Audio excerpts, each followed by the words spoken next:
Hey guys, இந்த வீடியோவில் நம்ம மென் ஷர்ட்டோட ஷோல்டர் ஜாயின் பண்ணுற மெத்தட் 2 தான் பார்க்க போகிறோம்.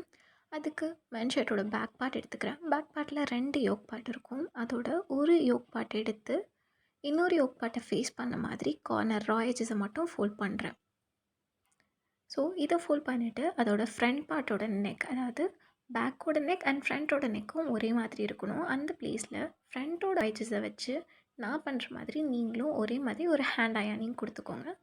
அதுக்கப்புறம் இன்னொரு யோக் பாட்டை எடுத்து அதே மாதிரி உள்ளுக்குள்ளே அந்த ரா எட்ஜ் போகிற மாதிரி ஃபோல்ட் பண்ணிக்கோங்க. ஸோ 3 ரா எட்ஜஸுமே நடுவில் போயிடும்.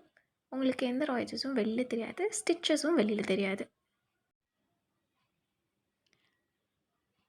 இப்போது இந்த இடத்துல ஒரு ஸ்ட்ரைட் ஸ்டிச் கொடுத்துக்கலாம்.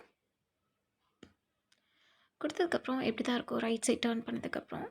ஸோ இப்போது அந்த ஃப்ரண்ட் பார்ட்டை மட்டும் எடுத்திங்கன்னா பேக்கில் 2 யோக் இருக்கும், ஃப்ரண்ட்டோட சிங்கிள் கிளாத் இருக்கும். இப்போ இந்த இடத்துல ஒரு ஸ்ட்ரைட் ஸ்டிச் கொடுத்துக்கோங்க. ஸோ தட் அது ஒரு ப்ரொஃபஷ்னல் லுக் கொடுக்கும். அண்ட் அது எல்லாமே ஒரே மாதிரி ஈவனாக இருக்கும். ஸ்டிச் கொடுத்ததுக்கப்புறம் இப்படி தான் இருக்கும். நான் 2 ஷோல்டருமே 2 மெத்தடில் ஜாயின் பண்ணியிருக்கேன். ஆனால் அதோட ஃபைனல் லுக் ஒரே மாதிரி தான் இருக்கும். நான் 2 வீடியோவுமே போட்டிருக்கேன்.